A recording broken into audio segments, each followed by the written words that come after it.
Good evening. I'm going to make my attempt at step one of making one of these Native American flute kits from Blue Bear Flutes. They send you the pre-drilled, pre-routed flute blanks here. And so step one is gluing the two halves together and clamping them. By the way, I should mention, I got this flute kit opened up today. I started reading this book this afternoon, and I'm on page 110 out of 160 pages or so. And the back half of the book has a lot of fingering diagrams. So I've read through a lot of the text, and I found this book to be really, really good, really excellent. A lot of great information in there. I've got two styles of clamps here. One is a style where you squeeze like that to tighten it up. These particular ones came from Canadian Tire, Mastercraft brand, and I found that they don't apply very much pressure, not an extreme amount of pressure, and that's probably good in this case. I also have some of the screw type clamps, and these can exert a lot of pressure. So I'm going to have to be careful with these. I'm going to prefer using these four, and then I'm going to add a few of these here and there. But I have to be careful when I'm clamping, because imagine I took this high pressure clamp here. Well, I say high pressure. For my shop, it's high pressure. And I put it right in the middle, right? And I tried to clamp right there. Well, it's hollow inside, right? So you push down on that hard enough, and you're gonna crack that. So for those, you have to try to clamp nearer to the edge, right, to get the support there. I think with these guys, I'll be able to span the gap and apply just enough pressure. When I originally looked at this, I thought that the jointing was pretty dead on, and it's actually pretty good. I'm not being critical of it at all, but there is a slight gap here. With this being cedar, it won't take very much pressure at all to close that gap up, and I'm using Titebond 3 wood glue, and that'll hold quite nicely. I should probably hold things this way. I'm actually over to the side, as you can see here, but I'm going to want the video to be in landscape mode. So I'm using Titebond 3. Nice, good, food safe, sturdy, waterproof PVA glue. All right. Well, let's give it a go.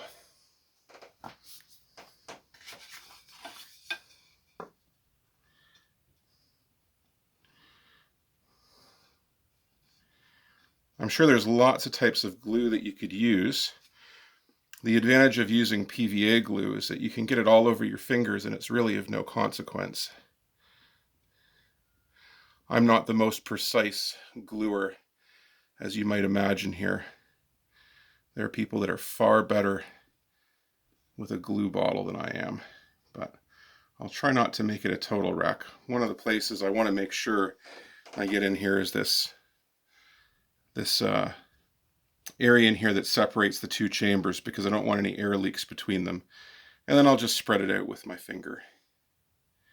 I won't wipe it on my pants though, because my wife will give me a hard time about that. And rightfully so.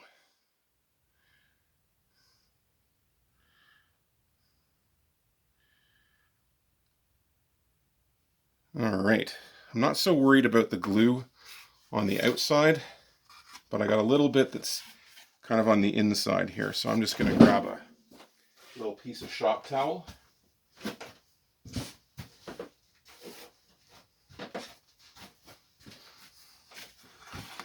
And just clean a few of those spots up. I don't know how much of a difference it'll make, but logic and Charlie's flute book suggests to me that the less difficulty for the air to get through the flute, the better. All right. So let's make sure that the halves are correct, that the slow air chambers, which are the small chambers here, let's make sure that they're in the same spot. You know, I don't want to try to glue it together like this. That would be really, really bad. Get the glue right to the end there. All right. Well, let's put this together.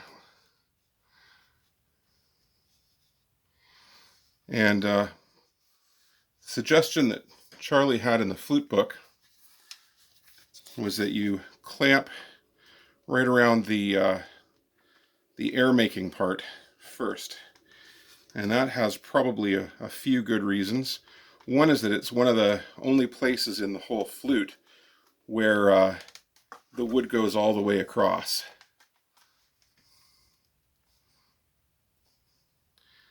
Clamping while trying to keep things on camera is super awkward. All right. Yeah, but because the wood goes all the way across, you can't really crush the thing flat. All right, I think the next place I'm going to take a look at here is I'm going to clamp the very end here, and I want to make sure that that routed out part kind of meets really, really nicely so that it isn't kind of, I don't want one edge of it hanging over and then the other edge is hanging over and it creates a weird shape and additional turbulence.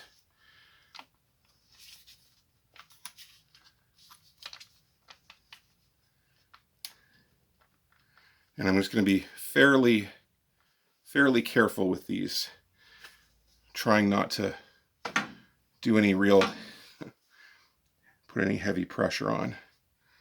Okay, now I'm going to look for gaps and try to add some clamps where the gaps are. So I see a gap here. Well, let's put a clamp there. And again, not too much pressure, just enough.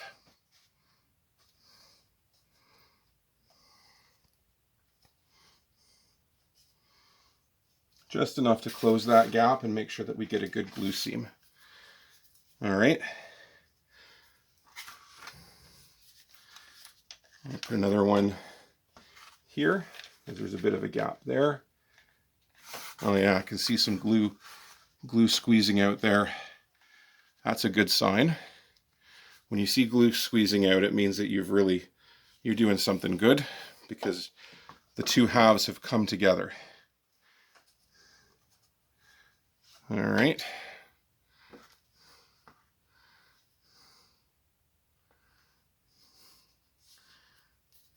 Yeah.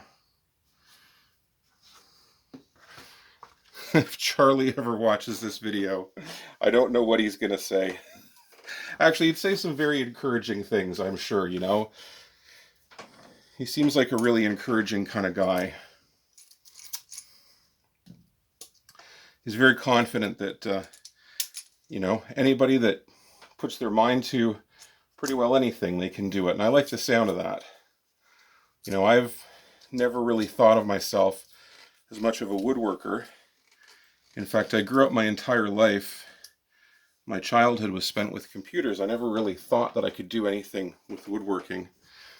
And when I moved into the house I'm in right now, 8 years ago, my father, who is kind of a bit of a man's man in a way, you know, he doesn't have that whole macho vibe going on, but he's very capable of fixing cars, and he's built houses, and you know, he can do an amazing drywall job, just flawless with the drywall. Well, he came over and he gave me some tools, some of those Ryobi cordless tools, the green ones. And he said, well, man's got a house, man's got to have tools. And I'm like, well, okay, thanks, Dad, but I don't know what to do with tools.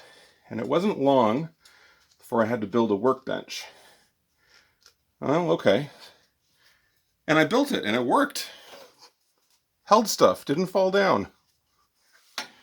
Okay. Well, then I got a few more tools. And then I got a few more, and I got a few more.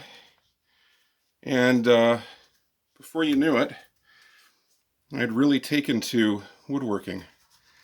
Now I got to make a slight adjustment here. I got to loosen these off because it's not quite aligned at the very end. It's close, but I think that'll do it. So wood turning is my big thing. I love using a lathe. You know, I'm not saying that I'm amazing at it. I'm still a software developer. I'm still a guy that sits behind a desk all day, but there's nothing quite like getting onto your lathe and watching the shavings fly. All right, well, there's a glue up, such as it is. I think it's okay for a first attempt. I don't see any gaps along here. I think that I've brought the two pieces together. And I'm going to leave that for 24 to 48 hours before moving on to the next steps. So this is part one.